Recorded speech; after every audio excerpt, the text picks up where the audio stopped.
Good morning, everyone, and welcome to this webinar for MPA Day, where we're going to focus on the role of the Baltic Sea as a kind of test case or a laboratory for scaling up and scaling down approaches to optimizing marine protection. We're going to start this webinar with a brief introduction, both to what protection optimization is, but also to the Baltic Sea and to the Protect Baltic project that is currently developing a protection optimization framework for the Baltic Sea. And then we're going to move on and hear from 4 different speakers who all have different perspectives on how what is currently being developed for the Baltic Sea could be used at different scales within the region, but also outside of the region in different parts of the world. There is a possibility for anyone in the audience to ask questions throughout the webinar through the Q&A function. So if you have any questions, feel free to place them or put them in the Q&A section. And we will get to them at the end of each presentation. We have a small amount of time reserved after each presentation to take 1 or 2 questions. Now, without further ado, I would like to jump into the introductory presentation. If I can get my mouse into the right screen. Yes, I can. And we will start this webinar. So hopefully everyone can now see the presentation. So I'm going to take you through the Baltic Sea as a test case for other seas and other areas around the world.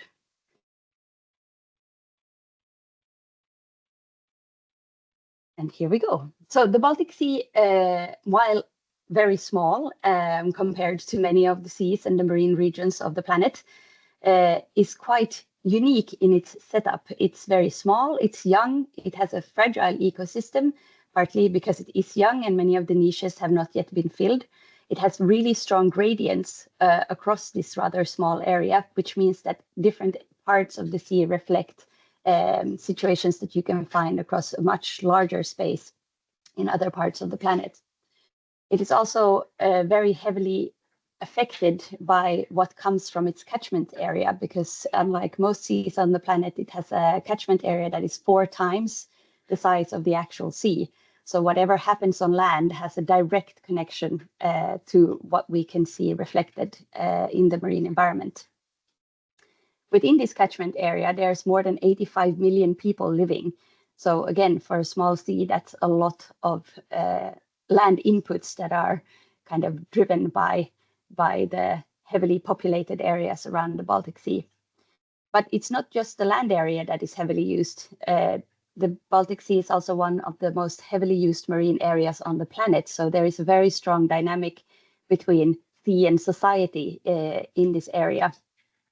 For example, there's a lot of shipping. At any given point, we have more than 2,000 vessels traversing the sea, and these are large shipping vessels, not like smaller fishing boats, for example. But there's a lot of different human activities taking place. There's, especially now, a large interest in offshore wind power. There's a lot of like fishing interests in the Baltic Sea. And a lot of recreational use going on, especially as now in summertime. So these multitudes of pressures come together to create a lot of cumulative impacts in the Baltic Sea, which means that you can draw a lot of parallels to other regions of the planet where you have similar activities or similar consequences, but then use the Baltic as a test case to see what can you do about this, and how do these pressures function together? Now, within the Baltic Sea, besides a lot of pressures, we also have a quite extensive marine protected area network, and it can be used as an example of like what marine protected area networks can look like in Europe, where there is often quite close collaboration across borders between the different countries. So in the MPA network in the Baltic Sea, we have at least 1,876 MPAs that have designations across 9 different countries, and they're designated under multiple national and international frameworks. So this creates quite a complex governance system for marine protection. But it also means that there's a lot of possibilities because we can link these different areas together, even if they are currently under management in different countries. Now, the Baltic Sea was the first region in the world already in 2010 to reach the previous global protection target of 10%. And as of December 2024, the Baltic MPA network covers approximately 16.5% of the Baltic Sea. And this is based on the reported data at the time. We are currently trying to update these numbers based on new and updated reporting data. And included in this is a network of 178 HELCOM MPAs. So these are MPAs that the countries have officially nominated and recognized as part of being as part of a transboundary network, where the efforts should also consider what happens beyond your own national borders. So this all sounds really good, but when you scratch below the surface of this and look beyond, for example, reporting obligations, we can see that there is quite a lot of information lacking. We have an incomplete knowledge basis for decision making and designation of new areas, which of course under the 30 by 30 target, global target for protection is becoming increasingly important. So we need to know what to designate, but also where to designate it in order to reach our 30% of protection. There's also gaps in governance because we do have a transboundary network and countries approach governance differently, and individual areas can approach governance differently, which creates, if you will, artificial barriers to trying to ensure that the network works together, like across areas. And there's also an insufficient use of adaptive management. So in the current areas where there is management, often adaptive management principles are not being used. And there are many different reasons for this. Resources is one key one, but also lack of information and lack of access to like planning tools. So all in all, it took us about 30 years to get to where we are currently in the Baltic Sea region with 16.5%. And now we need to double that in 5 years. So this is quite a challenge because not only do we have to double it, we have to make sure that when we do double it, we do it in a way that actually makes sense, that lets us pick areas that support the efforts of the existing network and that provide as much benefit as possible. So how do we actually do that? How do we fix this problem? How do we fix our management, our governance, and our spatial planning and designation? So the idea here is that if there was sufficient spatial protection measures for the marine environment, we would actually be able to see a positive change for biodiversity. Now, what does that mean? What is sufficient spatial protection measures? Well, as we could see, we have gaps in governance. So, of course, good governance would then need to be a component. Sound design and planning also needs to be a component because we need to know where to put our areas and how to plan. And then effective management. But what does this actually mean? Like, when we say these things, what does it actually entail? So here we have tried to identify the different components that feed into all of these. So as you can see, we have tried to identify different steps that we need to include in our planning, our governance, and our management in order to actually achieve sufficient protection.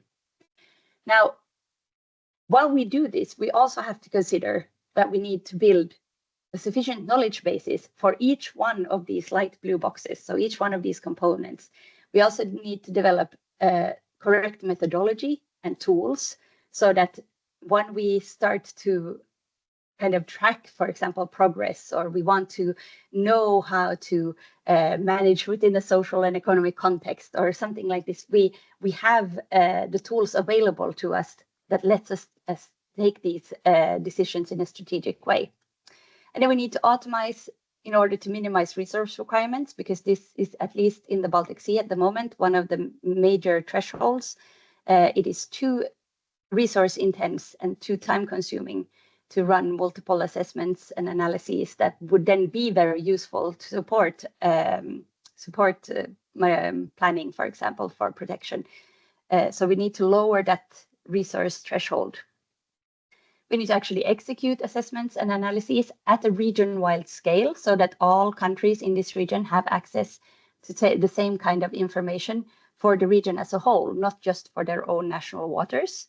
So we need to make it public and we need to make it accessible so that they can actually use this information when it is available. And we need to anchor this whole process, this whole protection optimization framework that you can see on your screen, with the policy actors and with the end users, to make sure that it's fit for purpose, but also to make sure that there is political buy-in as we progress, so that when we have already a framework available, one that tackles all of the different circles that you can see in the figure, there is a way of transferring that into national work and national policy. And in reality, of course, these all come together to create different pillars of the overall protection optimization framework. So then, what is Protect Baltic? And what do we do with protection in Protect Baltic?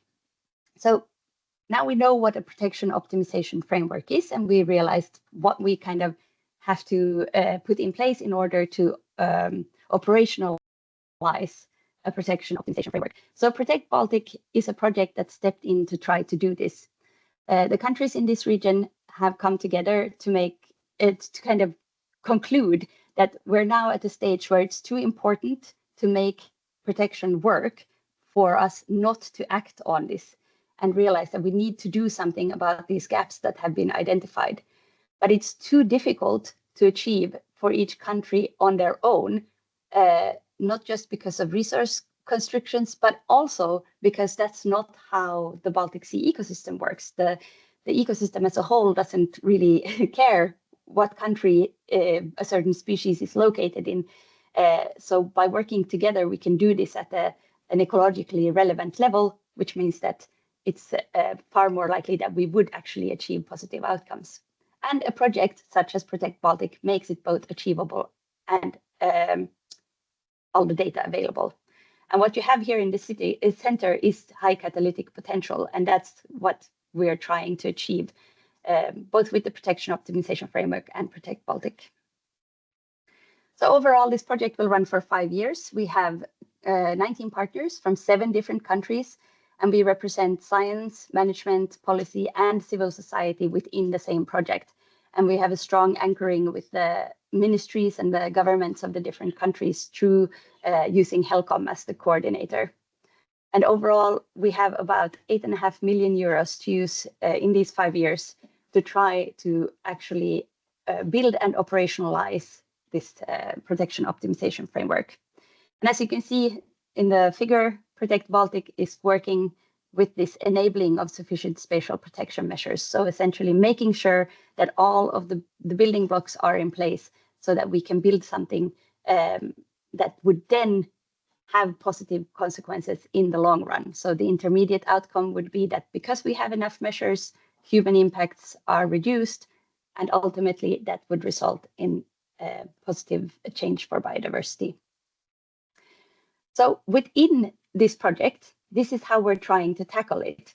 We've identified where do we need specific data that is currently lacking, and that you can see here. Then we also recognize that there's a lot of modeling that needs to go into this, because some areas have a lot of data, others have little data, but we can bootstrap the low data areas with high data area information if we can use modeling as the bridge between these. There's a need to look for ecosystem services. So not just how does protection support the ecosystem itself, but also how does it translate into positive effects for society. Then we're looking at coherence. So how well does the network actually function together? How can we plan in a way where this can be improved over time so that when we designate new areas now under the global target, we designate them in areas that increase or improve coherence overall. We need to look at adaptive management and different aspects of adaptive management, everything from kind of planning and management plans through to monitoring and enforcement and so on. Then we need to look at what are the legal frameworks. So what is the governance processes that are currently in place? Where are there gaps or barriers within these, and how could these be overcome? And then we need to make it public. So we need to look at how do we pull all of this information together in one place in an MPA portal that makes it accessible to all the managers, the ministry representatives, the national agencies, and so on across the Baltic Sea. Now, when we've built this, we have to consider the importance of scale, and that's what we're going to look at here today. Now, when you build something like a protection optimization framework, especially on a regional scale, you need to consider that it needs to be able to be scaled down all the way to local level, and then scaled up all the way to beyond this region in order to make sure that the way that we are doing protection, so the protection efforts that are taking place, have enhanced comparability. Like we can actually take a look at something that happens in one country and see how does it correlate or work together with something that happens in a different country. It also enhances compatibility. If you do something in the same way at the local level, at the national level, and at the regional level, then you can scale up and down within the same system. And this allows us to look at the ecosystem as a whole rather than as little pieces and individual areas. Then scaling also helps with transferability. If we have thought about scale when we start doing this, we can transfer the same approach to other regions, for example, which in turn lowers the threshold for taking on something like strategic protection planning.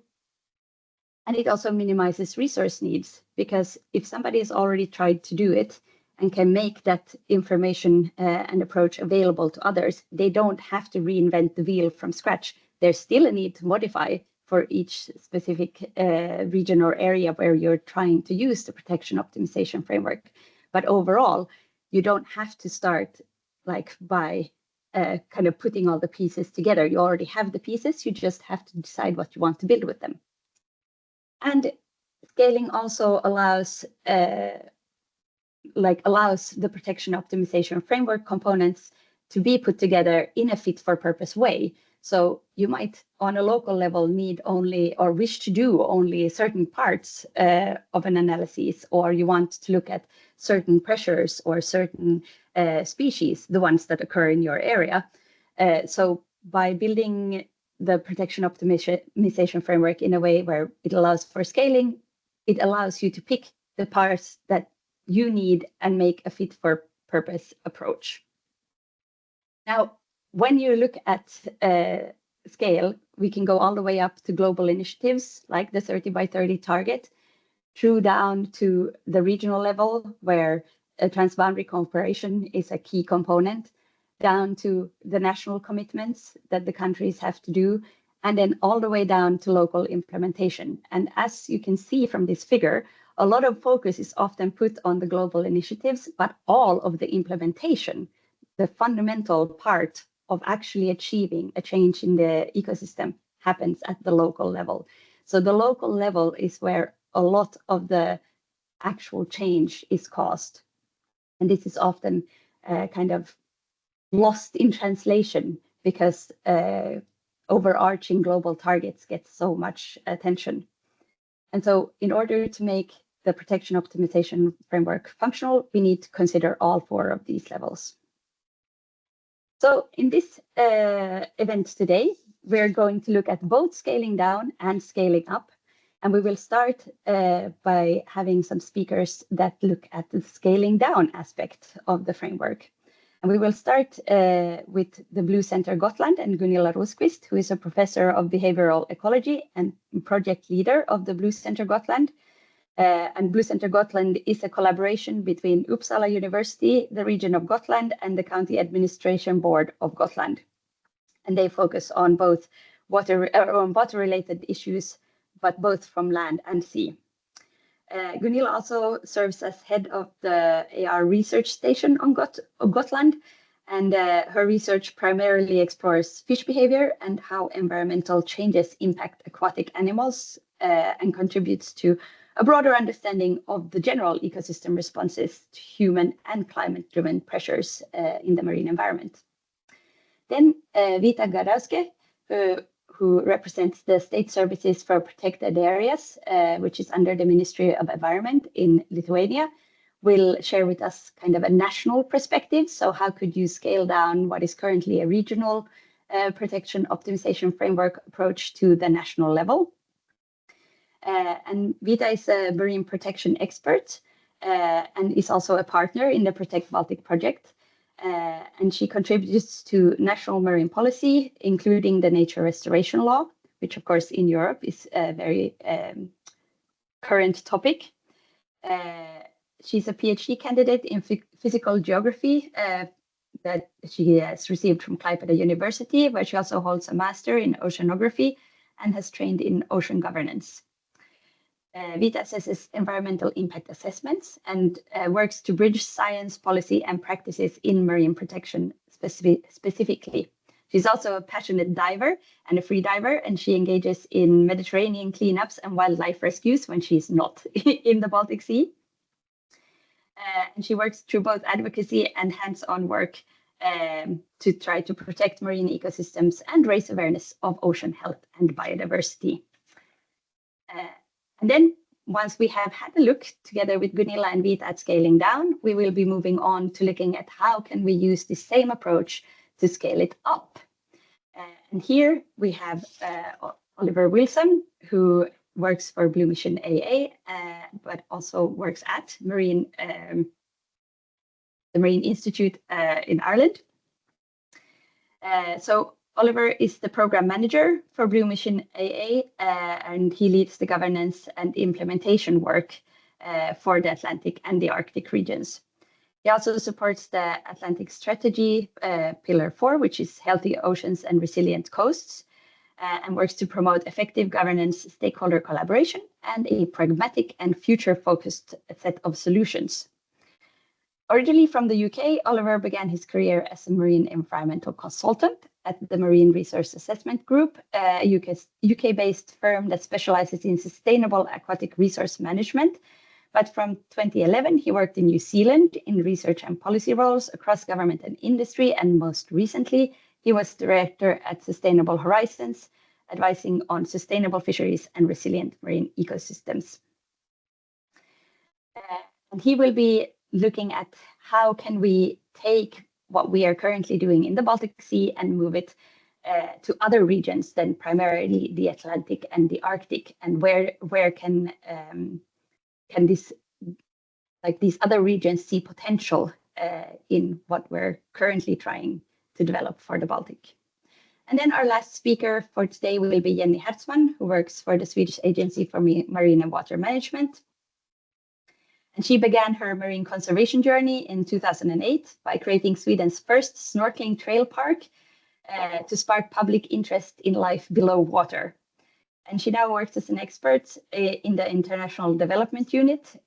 She's also a partner in the Protect Baltic project, and she focuses on building ecologically coherent networks of marine MPAs, both in Sweden nationally and in the Baltic Sea as a whole. But her work also extends globally, which is what she's going to touch on in today's presentation, where she supports MPA development and sustainable ocean use in the Western Indian Ocean and in Southeast Asia, where she also contributes to poverty reduction through marine resource management. She works to combine science, policy, and public engagement to strengthen marine resilience and safeguard biodiversity for future generations. And she will be talking about how the current protection optimization framework in the Baltic Sea could be transferred to regions further outside of Europe, especially Western Indian Ocean and Southeast Asia. And with that, I am happy to introduce our first speaker, who will be Gunilla. So Gunilla, if you are ready, then we will jump into your presentation. Thank you very much, and again, thank you for a very nice introduction for this seminars.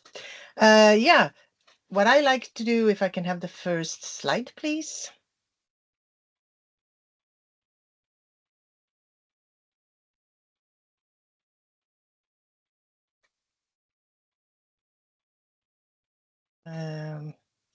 Okay, I like to have.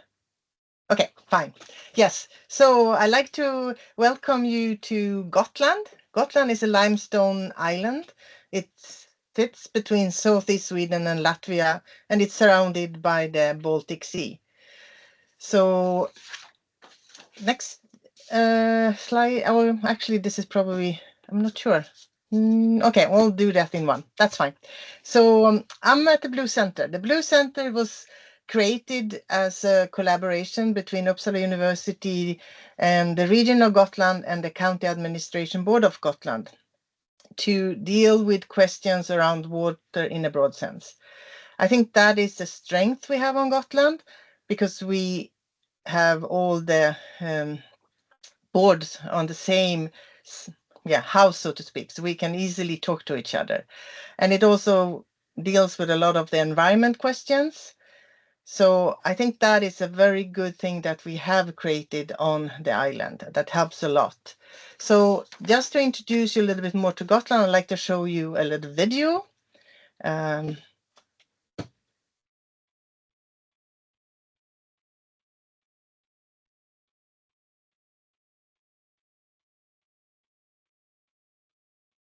As you can see, this is a very limestone rich island and has a lot of fossils.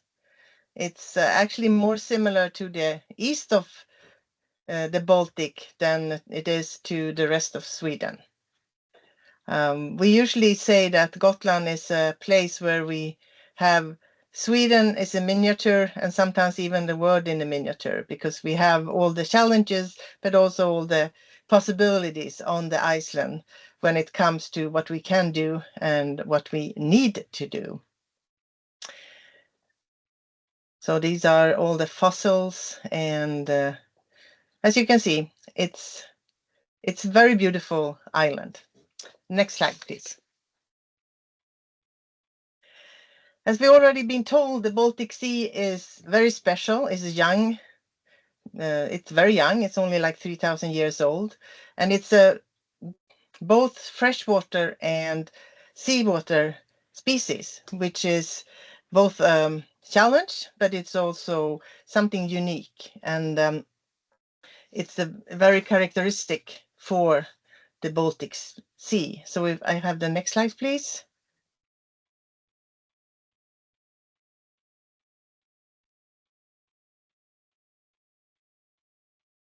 So what it is special with it, it has relatively few species. It has a lower growth rate in many species, and it has a very dramatic variability in the population density. And of course, that also makes it very vulnerable if you remove something or you are taking out too much, as we see now with the overfishing. Next slide, please.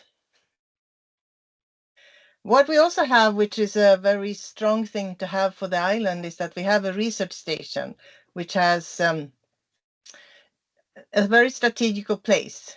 It's in between the Bästeträsk, which is the freshwater lake, and the Baltic Sea. So in the station, we can do or look at challenges both with freshwater and with saltwater. It's a place for national and international collaboration, and has been used a lot for environmental questions. Next slide, please. It's also sited next to a very interesting area that we hopefully will see as a new national park in the future. Here we have one of the challenges because of the limestone factories, and taking out limestone from the island, which is of course not something that is good for nature and for water resources. So this is also something that is interesting because it makes it possible to work with these challenging questions.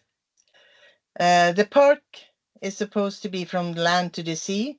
So as we already heard, if we want to see something happening in the Baltic and see what we need to protect, we also need to look at what's happening on land and how can that influence what we see in the water. The station is also a very nice and good place for reaching out to the locals and both for the young ones, but also for the old ones when it comes to knowledge. Next slide, please. We have many different ways of protection on the island. Everything from national park, which is in the one we have already is the one in the north of Gotland with Skotska Sanden with the area around it, as you can see on the right slide here. And then we also have quite a few nature reserve on the island as well, which are of course not as protected as the national park. When I can take the next slide, please. We also have the Nature 2000 areas, which of course are supposed to be very protected, like in the south of Gotland, where we have this deep water protected area, which is important for the musselbunk, which is also important for birds. But it's also affected a lot by boats, because as we already heard, there's a lot of boat traffic in the Baltic, which is one of these challenges we have.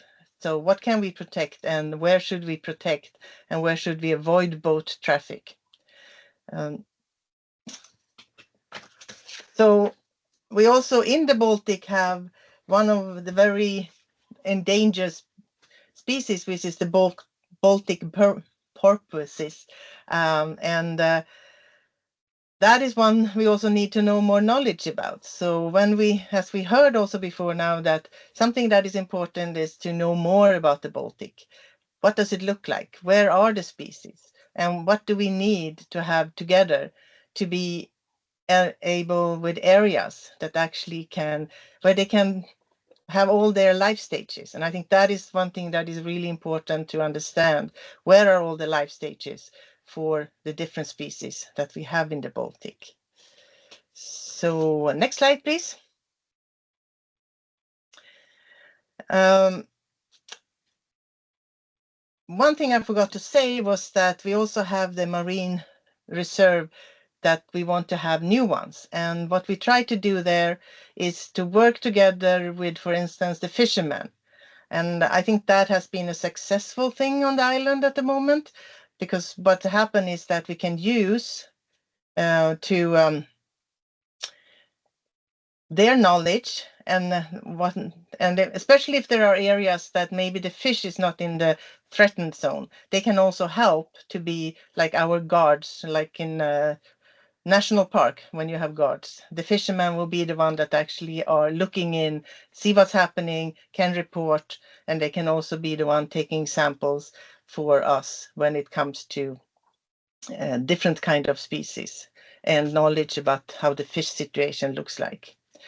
One thing that Gotland has is a hope spot. Hope spot is one of these mission blue areas, and what that is important is that we have the locals. This is for all the locals that do a lot of things on the island, for instance, for all the bays where they are protecting and cutting weeds and other to actually make them look better, survive better. And we also have quite a few of these, what we call the pike factory, which means that we are creating wetlands. So all the things that you heard now when it comes to protection works very well when we have the knowledge output, which HopeSpot Gotland can be. So I think what I like to end with is that I think one of the things that the hope spot and all the other things I talked about when it comes to protected area is that can help us human to respect and understand that water in any form and place is a matter of life and death for all inhabitants of this beautiful blue planet that we live on. And I think things like Hope Spot and collaborations between the region, the county administration, and Uppsala University would encourage all initiative to better understand this matter. And I think the only way we can do that, and I think that is an example we have on the island, is work together and talk to each other and collaborate, because there are also a lot of initiative that happens. And I think that is the good thing with the Protect Baltic, is that we actually try to find these things and work together, and not, as you said, Janine, not create the wheel again. And I think that is important, to use the resources in a very good way. So next slide, please. And I think that was the only thing I wanted to say today. And I was hoping that my little pipefish would be in the last one, but that's the one I've been working on. And I think the pipefish and the seahorses are a good example of that. Can be some species that will tell us if something in the environment is not working the way it should. So thank you. Thank you very much, Gunilla. We have time for one question before we move on to look at the national perspective.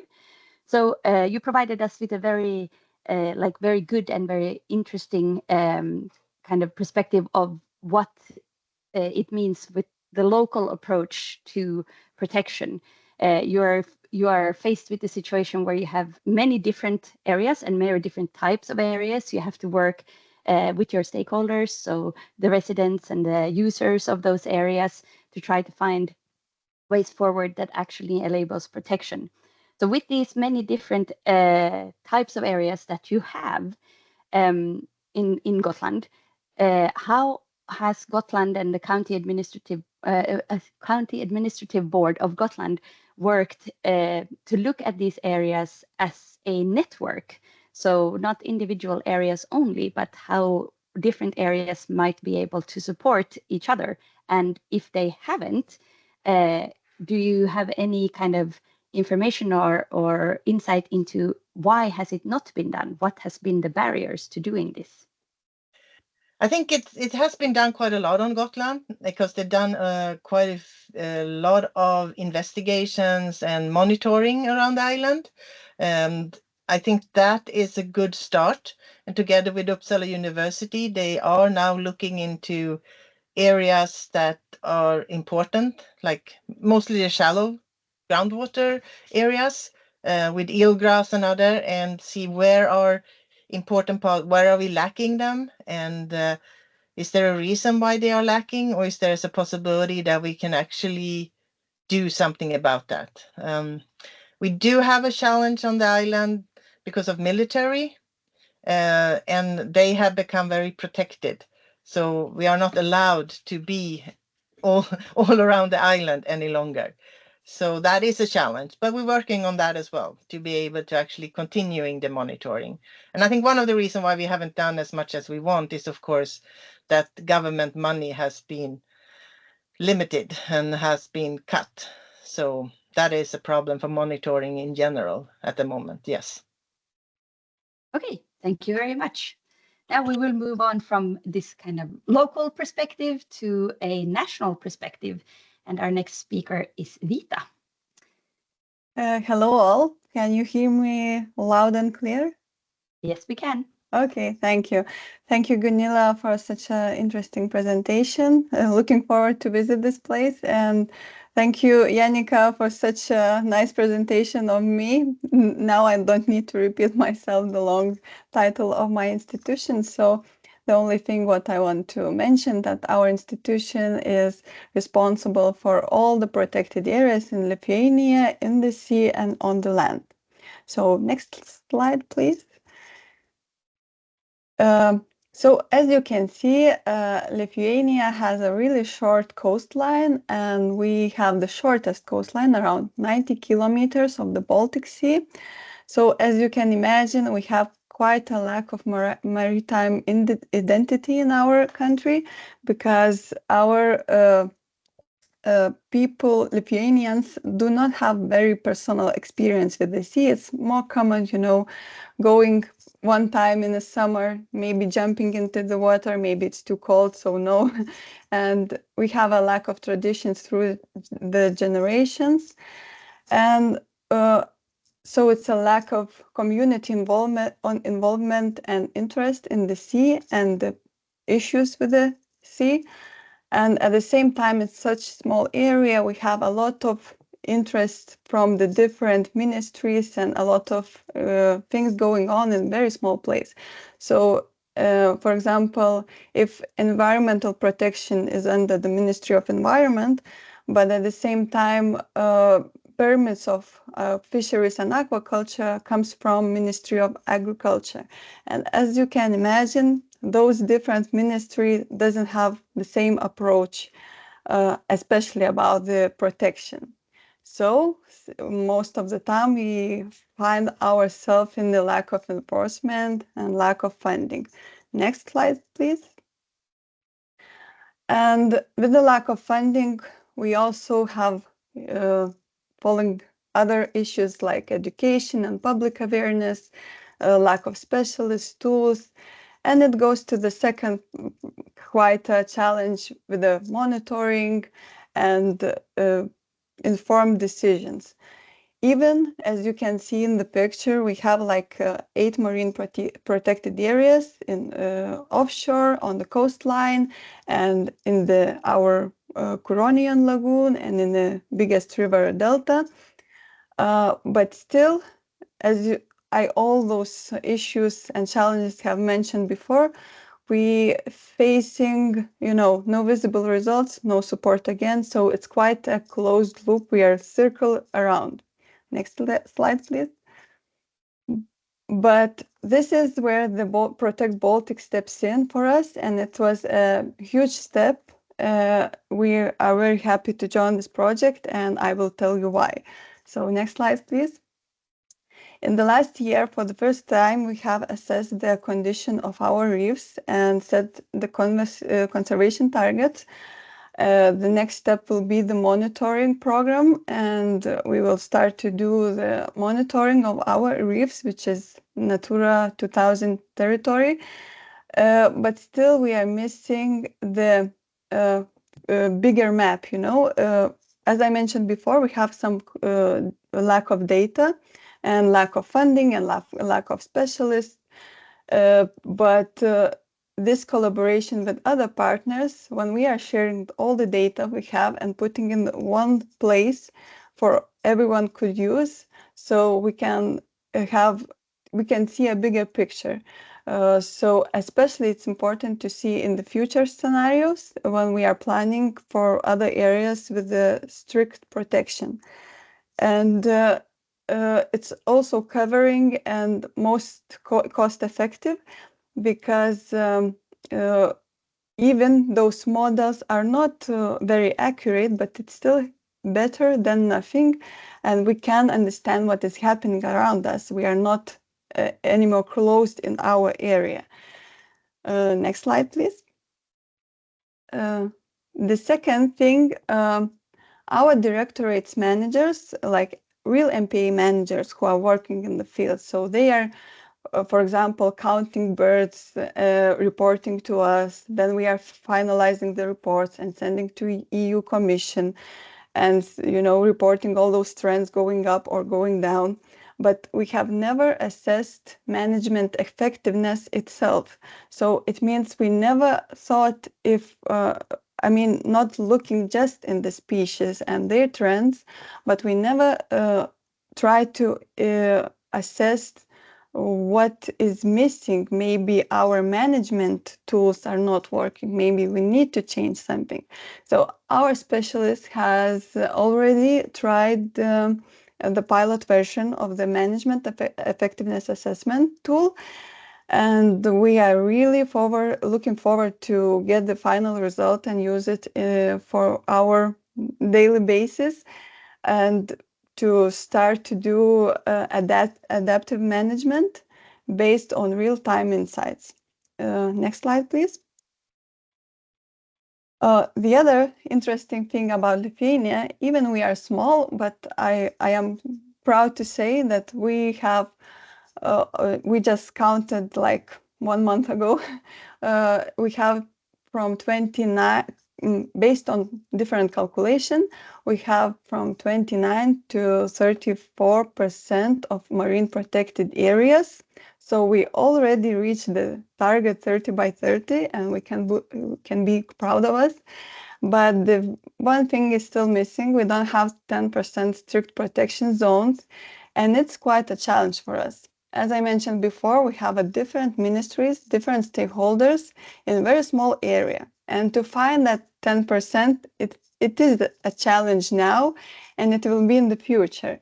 So we are looking forward to use ecosystem services assessment to try to understand most valuable place, because in this part we don't want to put the strict protection on the place, where everyone agree. For example, everyone will say, I don't care about this territory, please take it.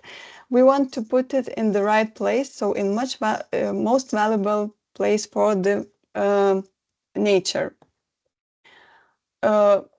Next slide, please. And the nature restoration law, as you all probably heard, it fall down on our shoulders. And for Lithuania, it's actually the scary times, because we have never done any restoration projects in the sea, or so we don't have any expertise or specialist in this area. And even all countries are counting on passive restoration tools, but we all understand that it won't be enough.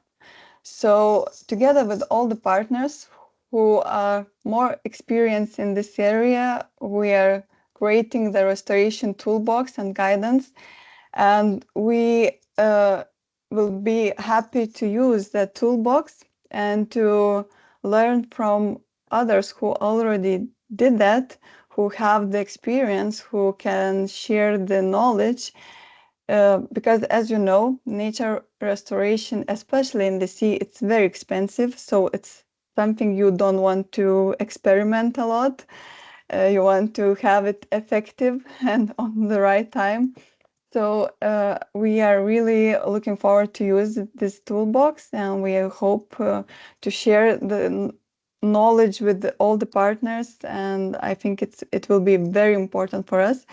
And maybe we can include some targets even from the toolbox to our national nature restoration law. Next slide, please.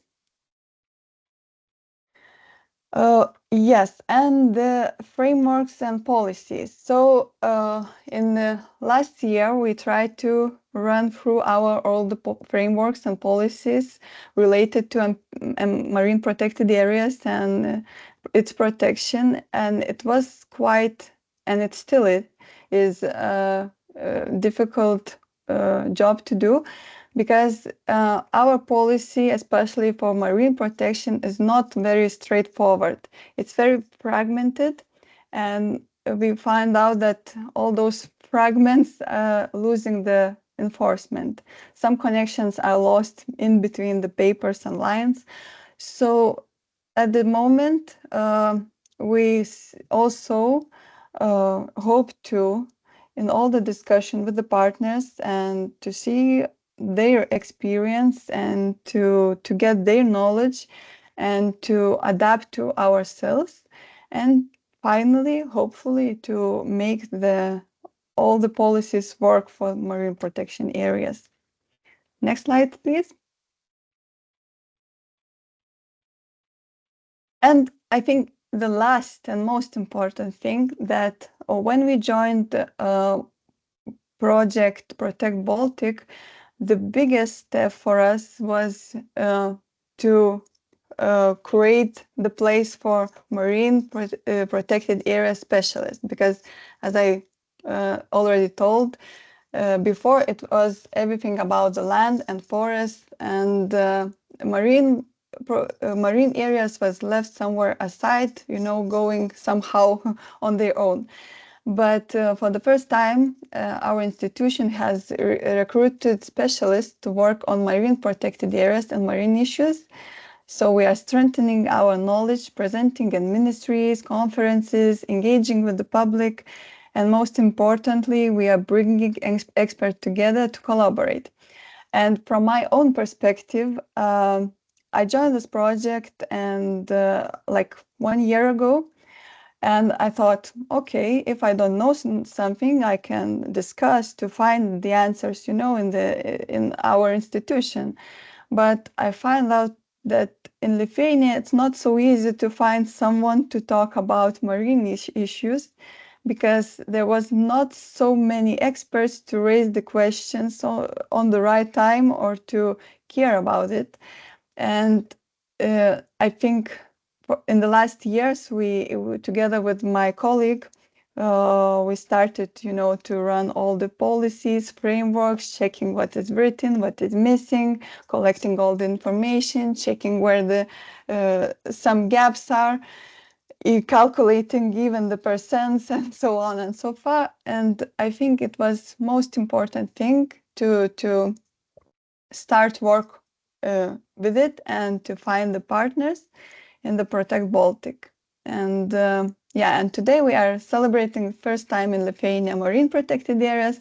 And just after this event, I will run straight to marine protected area, and we have a education with the children. And so thank you for your time, and that's all for me. Thank you very much, Vita.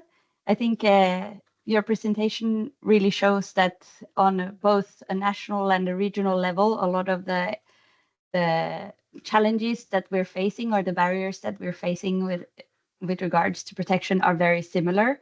So it really does kind of make sense to pool together both resources and expertise from a larger area and different countries in order to try to build capacity, which is what the Protect and Optimization Framework essentially is. It's like a capacity building tool that gives decision makers and implementers, like the managers, access to information and data and results and so on according to what they need, but also allows them to then modify these to kind of fit to their local or national context. So thank you very much for that. Now we will move from the scaling down aspect to the scaling up part. And we will hear from Oliver, who is looking at, is it possible to take the idea behind protection optimization and the protection optimization framework and move it from the rather small Baltic Sea to a much larger area, which is the Atlantic and Arctic. So Oliver, if you are ready to go. Yep, ready to go, Yannicka. Okay, very good.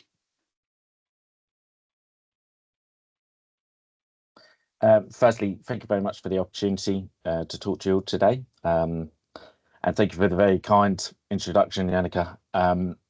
Just to say that I work for the Marine Institute based in Ireland, and I'm the project programs manager for the Marine Institute in our role of the project. But Blue Mission AA is a consortium of partners, and our coordinator is Air Centre for the Blue Mission AA Lighthouse for phase 1 of the mission. Next slide, please. Just high level, in case people aren't aware of the mission.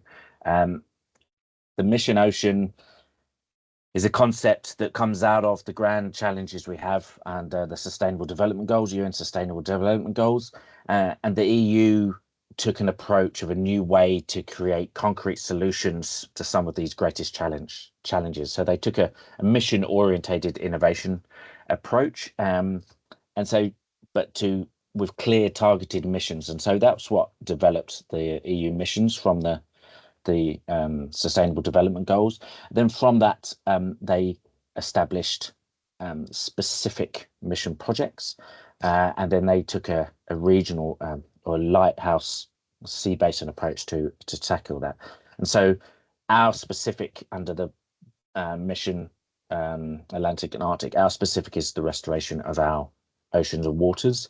And why is there a mission approach? Well, it's essentially an innovative way that the EU saw to tackle the problem at a European scale, but to address global challenges. Yannicka, next slide, please. And so just again, as a bit of background, in terms of mission lighthouses, there's 4 lighthouses. Each of us have our own respective challenges to address. And so the one that I work on is obviously the Atlantic and Arctic, and that's to protect and restore aquatic ecosystems. And then the image to the left-hand side is just demonstrating how the EU has approached it from an EU-wide spatial scale with projects such as Prep for Blue, and then down to sea basin scale, which is the area that I work at. And then obviously we've just heard some presentations, which is where the sea basins link into that national and local scale. For the Baltic and North Sea, obviously you have Blue Mission Banos, which is but yours is focused on blue economy, carbon neutral and circular in the first phase of the mission. But I'll come back to the fact that we're developing into phase 2 as we move forward. But I think the key from people's understanding of this is just that we've established these 4 lighthouses. They're essentially a metaphor in the mission ocean for being guiding examples or beacons of leading the way in terms of innovation, cooperation and implementation, specifically for us with respect to marine and freshwater restoration. So they provide areas where you can develop strategic demonstration sites, increase the visibility and inspiration amongst stakeholders, and also provide connections into other areas and allow for a geographical spread given the sea basin approach of the lighthouses. Yannicka, next slide, please. And so specifically our project is a collection of all the partners you can see on the slide, and my role in the project is actually work package 1. So I'm looking at building a mission governance and implementation architecture, and now I'm focused on 2 fronts. One, looking at the architecture of the mission governance, but secondly, where I link in with Project Baltic, is looking around governance structures that link to restoration. Now I'm saying restoration, and I should be clear because I've heard people talking about MPAs and restoration in respective presentations. To be clear, when I talk about restoration, I'm talking restoration in the holistic sense of incorporating both active and passive restoration. So passive being the MPAs. Next slide, please, Yannicka. So the Blue Mission AA approach is very much to take a pragmatic approach based on mapping and assessing and planning, building that community of stakeholders focused around the restoration, and then establishing dialogue structures and delivering change. So, for example, we've developed online tools with dashboards and a catalogue of solutions associated with restoration.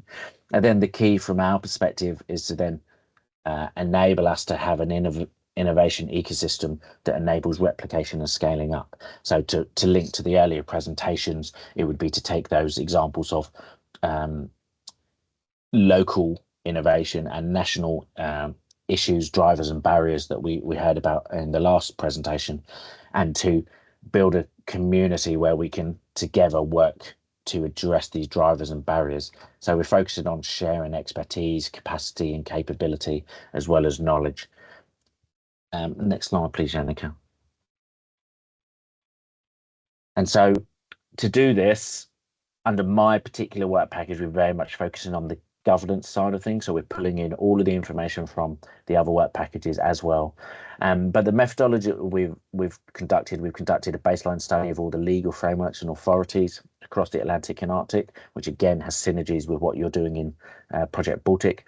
And then we've worked with 6 case studies to identify what we term as golden nuggets, and then link that with common synergies in areas and identify these drivers and barriers. So step 1, observations and reflections, and then we've expanded to look at key governance discussion areas of how we can advance marine restoration, and then building on step 2 and 3 is to actually develop new approaches and structures associated with governance around marine restoration.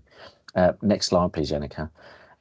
Because this next slide is just emphasizing the approach, the methodological approach that we've taken to advance this work. So the work that we're doing is to recommend next steps for the Atlantic and Arctic, very similar to what you're doing in the Project Baltic in terms of Janica showed that slide around the optimization and the thinking that they were doing there. We've taken this methodological approach to understand the external systematic factors, to look at the governance structures, the strengths, the opportunities, aspirations, and results of an assessment, and then looked at the causal loop diagrams of what's influencing or impacting potential governance around improving and advancing marine restoration. And then from that, we've produced essentially governance proposals, which have just recently gone to the EU Commission. And then we're looking to advance those specifically within the Atlantic and Arctic, separating those two out with different proposals moving forward. Today, I'm going to be talking about the Atlantic specifically. So this is where we're at the moment.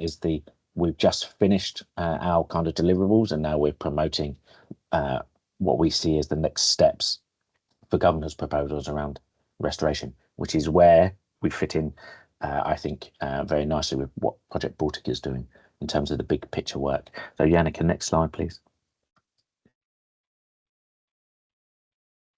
So our proposal has, as I say, demonstrated synergies.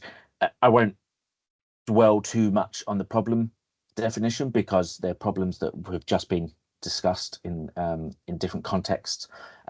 Just to say that these are the reason the UN Sustainable Development Goals, well, not the reason, but partly they emphasize the commonalities that we have, and so the problems that I've put in here are just common across the discussions that you've already been having around Project Baltic and the partners involved.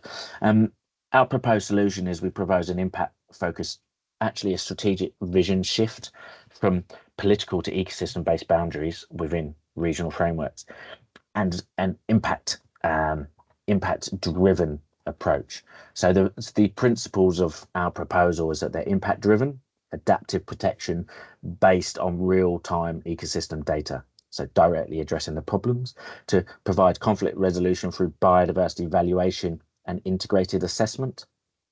And we're proposing the need for predictive, proactive planning incorporating climate and biodiversity forecasts. So the point being is that it's not about just demonstrating what we need to protect now, but also what we need to protect and restore into the future. And so based on this, we're proposing the following, and so this is a proposal to the Commission, and then we're going to be advocating for this through the Atlantic. But what we're proposing is on the next slide, please, Janica. So we're proposing phase 1, we need to agree on strategic direction. Now, I emphasize the strategic direction because as it's been rightly said, we have commitments around 30 by 30, but actually the 30 by 30 is a percentage target, and we believe actually when looking at the legal terminology and legal text, it says it has to be representative.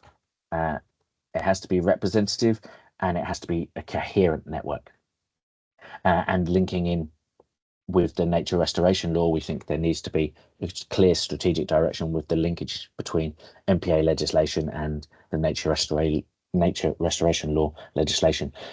Arguably, MPAs could be incorporated into the nature restoration law based on the restoration being active and passive. So once we've defined the strategic direction, which we believe should be more impact focused and have ecosystem units as the basis, and then you can make sure that you're having an impact with the protection you're putting in place. You have a science advisory phase where you essentially you start mapping out, as Yannicka was identifying, you're mapping out your areas of importance, and then you overlay the biodiversity values, then you overlay on top of that all of the sectoral values, and you can start creating a map of where the areas of conflict are. And then based on those areas of conflict, you can start having this policy advisory phase. And so this is where the politics comes in terms of what priorities does one country have over another, or one local administration within a country might have. And then we can start having this potential trade-offs. For example, if one country has a large proportion of a particular habitat ecosystem that needs protecting, reflecting the fact that our protection should be representative of ecosystems, and then potentially there's better biodiversity value will have a larger impact if we increase the protection in that particular state.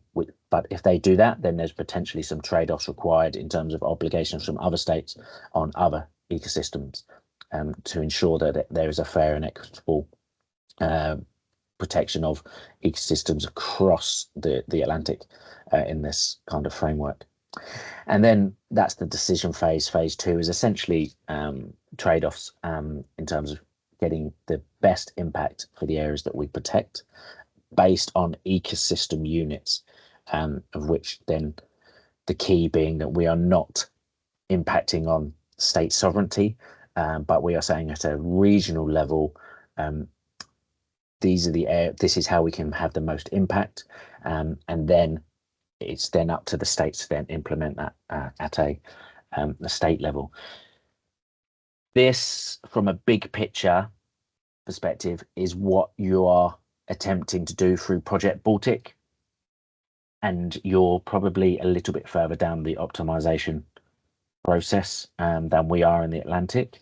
That being said, there is also work being conducted under the Great North Sea Basin Initiative that is also looking at this transboundary nature and how do we position protection within this essentially marine spatial planning at a regional level. I think the difference between our proposal from our project is what we're seeking to see as next steps is that we want to make it as an ecosystem base, so ecosystem being the base unit, and then everything else is determining the optimization of offshore wind or fishing or tourism. But it comes back to where we can locate that, utilizing marine optimization and marine spatial planning, using ecosystem value as the base unit. And I should say that there are already states within the Atlantic are doing work very similar to this. For example, in Ireland, they're developing a national designated marine area plan, which will do part of this, but will be very national focused. But obviously, the EU has this regional approach, and so regionally, we're proposing this needs to be done at a regional level, then implemented through in national level. Now, my last slide, please, Yannicka. It's just to build on the causal maps that Yannicka showed. Now, I don't expect people to read this. It's merely showing the complexity of the situation, and the different colors of the boxes shows the different phases that were in the previous slide. The intent really to show that this is a very complex and integrated process, and on top of which, in an EU context, we have to, a regional lighthouse basis, account for the fact that we have catchment areas that we have to incorporate as well. But that's it from me, Yannicka. A very quick one overview of the work. And Gura Mahagov in Irish. Thank you. Thank you very much, Oliver. So I, based on your presentation, I see that not only do we have similar challenges like on a national and a regional level, I think we have similar challenges region to region as well.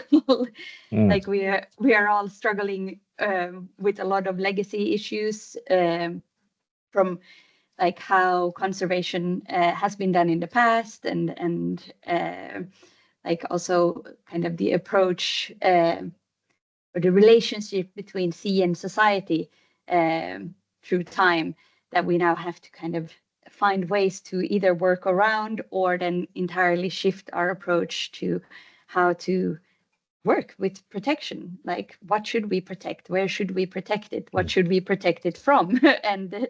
and how do we make sure that it doesn't like adversely impact either certain countries or certain groups? So the setup that you presented here, where there would be a shift from these kind of politically focused targets for conservation to a more ecosystem-based approach, is exactly the same like recommendation and like a source or core of conservation that was identified in the Baltic and underpins the work of the protection optimization framework, where you have to start from the perspective of the ecosystem if the ecosystem is what you're trying to protect. And then you need to also understand where you're starting from and where you want to go, because otherwise you don't know what actions you need to take. Like, you need your baseline and you need to have your desired outcomes, as you presented also, and as we are also developing under the framework for the Baltic. And then you need to be able to track whether or not you are closing that gap between where you are and where you want to be. So you need some form of monitoring and assessment system in place. Now, as there are quite a lot of similarities between the recommendation that you have now presented to the Commission for the Atlantic and the protection optimization approach that we're working on for the Baltic at the moment, do you see potential in exploring using parts or all of this kind of protection optimization framework approach or the tools or methodologies that we've been looking at for the Baltic, for when you take the next step now and actually start looking at building a similar system for the Atlantic region? So absolutely, I think the approach of the missions, whilst they're focused on particular thematic areas, the next phase is to break those thematic areas down and then to look at scaling and replication and utilization of expertise across Europe. And so there is no barrier to, there's no artificial barrier to idea sharing and information and expertise. And so in my mind, there should be an increased collaboration between what you're doing under Project Baltic and the work that we're trying to advance, or certainly we are promoting as an outcome of our project. Now, I think there's some real opportunity to do that as we go into phase 2 of the mission, which starts in 2026. And we've also got, for example, new projects that will be available in cascade grant projects in the Atlantic and in the Baltic region, and that provides a potential opportunity to scale up, down, and out the work that you're doing under your optimization, but to get people involved and utilize cascade funding from the mission to help support your project and help provide synergies between and bring in your expertise into other areas. I think this is a real opportunity. I think we're all taking the same. I think there's a bit of a shift that lots of people are taking the same approaches that you are in Project Baltic, but I would suggest that you are slightly further down that development pathway, and so we should look to benefit from your expertise and your experiences, and also benefit from your expertise of what to avoid, so we can maybe have a slightly easier path forward, hopefully. Yes, thank you. Yeah, the last bit there is also quite important, because when you try to do something that hasn't been done before, there, like Edison said, he's come up with 10,000 ways of how to not make a light bulb. So we have to go through that phase as well. And of course, this is where this link with scalability as a pathway to improving resource efficiency comes in, because if we now learn 10,000 ways how to not do an optimization framework, then other people don't have to go through that, and they can use their resources more efficiently and effectively to then bring this further than maybe we can in this region with the resources we have. So it is very much a kind of collaborative effort, a way of tag teaming how to improve conservation across scales. Yes, Oliver? Just one last point, really. Building those synergies means that we have standardization, and it means that we have comparability. I think it then means that at a nation state, a local level, at a nation state level, and at the EU level, you can then actually report on your success and actually the prioritization, because this is a global issue. We can look at, are we protecting all of the correct areas? Are we having the impact we want? Are we monitoring our actions in terms of active restoration? Is it actually doing what we want? Do we need to shift areas? And so I think that common approach and standardization and I think that's where benefit of bringing Project Baltic in to provide expertise in other areas. It means that we can avoid having sea basin projects that are using different approaches.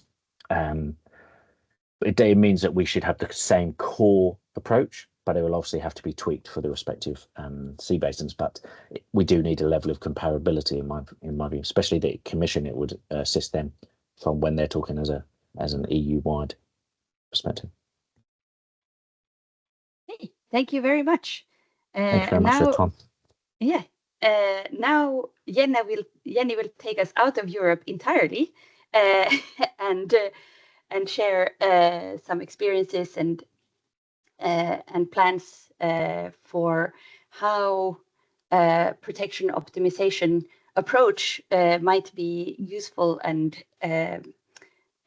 interesting for other regions of the world, particularly the Western Indian Ocean and the Southeast Asian region.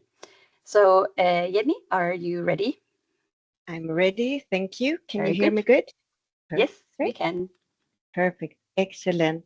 Thank you very much, Jannica, and thank you all the speakers. It's very interesting to hear all those different perspectives that we have at the same kind of work that we do, scaling up and scaling down. And the last point that you mentioned, Oliver, is really key, I think. The kind of harmonization of the terms and the way and the structure that we work. That's one of the key things that I work with. So my name is Jenny Hertzman. I work for SWAM, the Swedish Agency for Marine and Water Management. And you can take the next slide, please, Jannica. And SWAM is an agency that works, gets kind of assignments directly from the government, and then we need to solve them in our own way. The main aim of my agency is to protect, restore, and ensure sustainable use of marine waters, but also fresh water. I have been working for like 20 years as a marine manager at a local scale in Sweden. Now I work at the national scale. I also work within HELCOM at the regional scale. And mostly nowadays, I work at the global scale. As Jannica mentioned, Eastern Africa and Southeast Asia are my main areas of work. We can take the next slide, please. So just to get you into the work, we have talked a lot about this. You see maybe in the video and in the picture that there's a lot of algae blooms, right, in the Baltic Sea. This is me with my paddleboard last week. I was out for a morning trip and it was all green all over. And when I go to work, my bosses and the government ask me, why do we have all those algae blooms when we do have MPAs? Shouldn't you solve that, right? And then we look at the fish stocks and they say, why are the fish stocks collapsing in the Baltic Sea when we have MPAs? Shouldn't that solve that problem? And is MPAs good or bad? Are they paper parks? Do they really make any change? shall we invest more money into the MPA work or not? It's quite a tough question or difficult questions to answer. I think I'm not the only one getting those kind of questions from my governments. This is common for all of us, I guess. So we need to know how effective, how good are our MPAs? Shall we really invest resources into MPAs? Then we also me, myself, I want to know what change they make. And here it's good to help each other in a broader network, because we need to demonstrate like the purpose of MPAs, but also the mandate. What kind of tool is it? It's for spatial protection, right? We can't really solve fish stock collapses if that's a broader thing that is solved through fisheries management. Or we can't solve the algae blooms, which is mostly large scale eutrophication. Then the MPAs are maybe not the main tool for that, but we need to collaborate. Together with the MPA tool, we can work with maybe local scale eutrophication and have an integrated marine management where we work with the different kind of sectors and tools that we have in the toolbox. And I think that's one big basic thing that we need to understand, what we shall do and what we can do when it comes to MPAs. We can take the next slide, please. Yes. So as I said, I am working within Sweden. I've been working a lot on a very local scale, but now I work at the Unit of International Affairs at SWAM, where we work at very different scales. And I find that very interesting to have this scalability. So going from a local or a national scale up to the regional scale within the Baltic Sea, and then up to a global scale. Because as we live in this global kind of context where we have large scale patterns with climate change, we have food consumption, we have a lot of trade between our countries, tourism and so on. It's a big global reality that we can't really ignore. So I think that the global patterns needs global solutions, and here the scaling up and down from Protect Baltics also make good sense and gets really relevant. The main work is with it that I do is within, it's called Swimotion. It's a program where we kind of work with sustaining marine resources to reduce poverty and get the blue economy that is climate adapted and good for the people. So the human well-being is always the end goal of what the work we do, but it's via marine conservation that I work with that. We can take the next slide, please. So we say that global patterns needs global solutions. And I think the rest of the speakers mentioned that the ecological relevance is one of the key things, the ecosystem-based kind of approach, where we have MPAs at the basis of the MPA and network level. I think network is also a key thing. We need to move from looking at individual MPAs to the more holistic approach. And this also goes for threats and values, that they can be monitored, they can be managed, and they can be evaluated much more efficient and more strategic if we look at the larger scale and work together. But in order to do so, we again need a harmonization of the structure and the language and all the terms, so we can actually work at the different scales at the same time. In Sweden, we do have an approach, like a framework, where we use an MPA network design and management approach, we call it. I can put the link in the chat. It's a very good and helpful strategy that guiding Sweden to work more holistic from a local level to a national level. But Sweden is also part of the Baltic Sea, right? And the ecological relevance of the protection within the Swedish waters makes no sense without transboundary collaboration. So we need to work together. That's really clear. So we have this scalable structure that we try to work in Sweden at the local level up to a national level and then into the Baltic Sea level. But we also need to think globally. If we take the next slide, please. So here I've actually transported the Baltic Sea and the map over to Southeast Asia, where we would work a lot, or will work a lot. We just started that collaboration, and you see that it's all the countries fit almost within their ocean, right? So it's another scale. We need to think even bigger. But here we work with COBC, they are called. It's a coordinating body and organization that are addressing marine protection as one of their main identified kind of priorities. COBC is a similar organization to HELCOM. It lies under UNEP, it's a regional seas convention. Around 10 countries in this region as well. So very similar in terms of different legal aspects as well.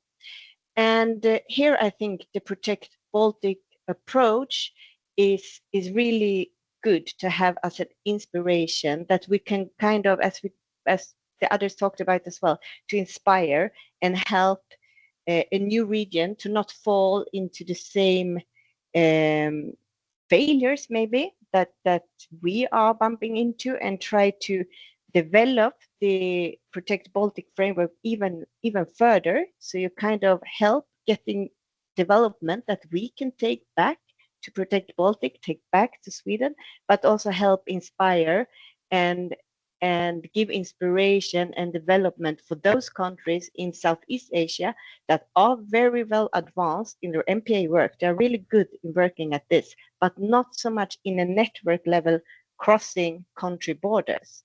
So that's where we can support a bit and give help, I think. All the countries that we work with also need to fulfill like the SDGs, the SDG 14, and also the Global Biodiversity Framework, and mainly target Sweden. So the protection optimization framework and the blueprint that Protect Baltic is developing and publishing will contribute quite a lot to this work that we do in Southeast Asia. So what I do, I will actually go to the Philippines next week and talk about how we work together within a HELCOM context. You can take the next slide, please.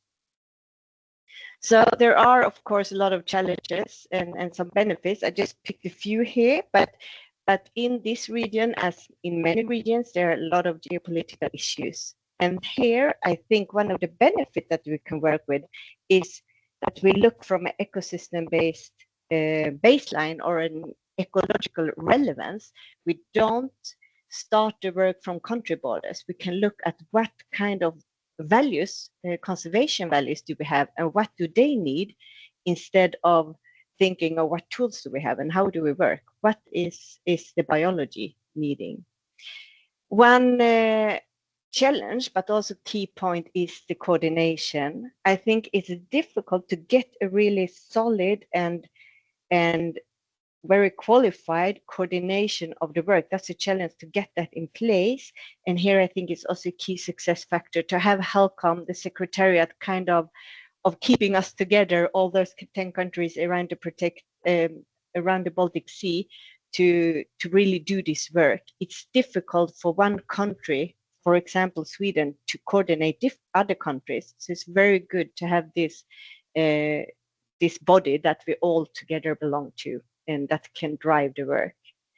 Funding is an issue in every context. As Vita was mentioning, it's very expensive to do restoration or to do marine management or monitoring.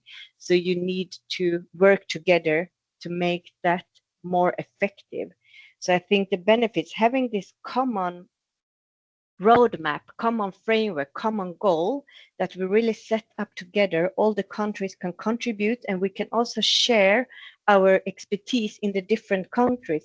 Sweden can contribute with coherence, for example, or connectivity. Another country can contribute with spatial data modeling and so on. So we can share the burden a bit and also get the benefits more holistic in the right scale. And I think it's also important, as we have not so much resources, we have not much time to reach our goals, and we see how the Baltic Sea is doing. So we need to work more effective and be more adaptive, and really understand that we do the right things in the right time, not just do business as usual, I would say. You can take the next, please. So some of the key takeaways that we have from Protect Baltic that can inspire in Southeast Asia, I'm doing the same thing in Eastern Africa, 10 countries on the east coast of Africa, is to use the blueprint that we are developing. I think that's one of the documents that I use most to really present and explain what's in the Protect Baltic work. I think it's very important to have a clear structure where we have a vision, we have the goals, and we have the three goals and 3 strategies connected to the goals. One addressing governance, one addressing the planning of the network and the design of the network, and the third one addressing the management, including restoration. That's not the structure that needs to be the key one, but it's good to understand how we have reasoned to come to that conclusion, to work with those 3 blocks, if you will.